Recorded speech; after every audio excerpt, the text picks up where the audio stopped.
सनीवुड जंगल, हरियाली से भरा, फूलों से महकता, चहचहाते परिंदों से गूंजता हुआ। इसी खूबसूरत जंगल के एक कोने में रहता था एक छोटा सा कछुआ टिम। टिम बहुत ही प्यारा था। उसकी आंखों में चमक थी, दिल में सच्चाई और मन में धीरज।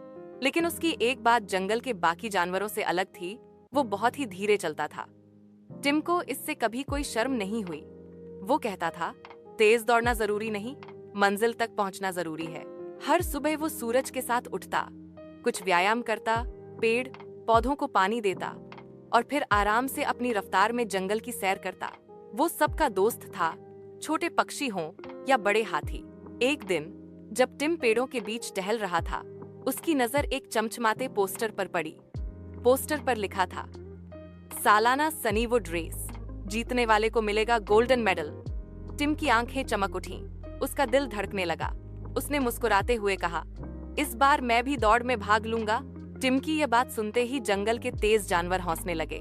खरगोश रिकी बोला, क्या तू दौड़ में? टिम, जब तक तू फिनिश लाइन तक पहुंचेगा तब तक तो हम सब आराम से मिठाई खा रहे होंगे। गिलहरी सैली बोली, अरे टिम, अगर तू आज शुरू करेगा तो कल दोपहर तक भी शायद ना पहुंचे।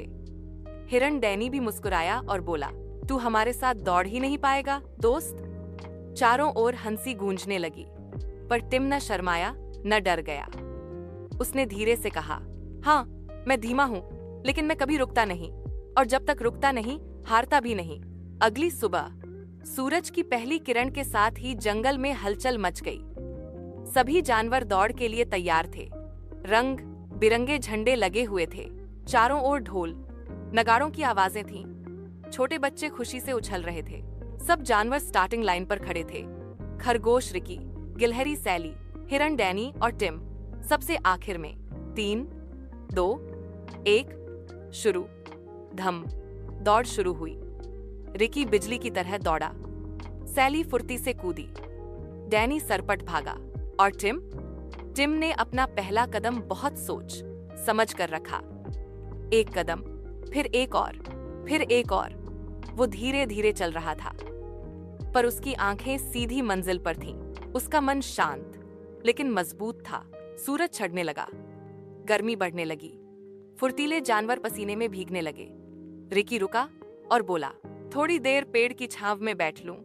मैं तो सबसे आगे हूं, टिम तो अभी बहुत पीछे है।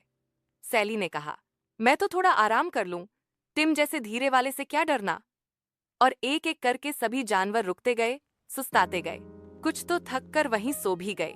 लेकिन टिम, वो रुका नहीं, वो थका नहीं, उसने कहा नहीं, उसने किया। धीरे धीरे, बिना थमे, बिना देखे कि कौन पीछे है कौन आगे। सूरज अब ढलने लगा था। आसमान सुनहरी और गुलाबी रोशनी से रंग गया था। पेड़ों की परछाइयां लंबी हो गई थीं, ठंडी हवा चलने लगी थी। और वहीं उस शांत शाम में टिम अपनी धीमी चाल में फिनिश लाइन के पास पहुंच गया। आखिरी कदम, फिनिश लाइन पार। भीड़ शांत थी। कुछ देर के लिए सबको यकीन नहीं हुआ। फिर किसी ने ताली बजाई, फिर दूसरी, और देखते ही देखते पूरा जंगल तालियों से गूंज उठा। टिम जीत गया, टिम ने कर दिखाया। शाबाश टिम। रिकी, सैली और डैनी भी उठे और शर्माते हुए टिम के पास आए। रिकी बोला, टिम, हमें माफ कर दो, तुम असली हीरो हो। टिम मुस्कुराया और बोला, अगर खुद पर विश्वास हो तो कुछ भी नामुमकिन नहीं होता।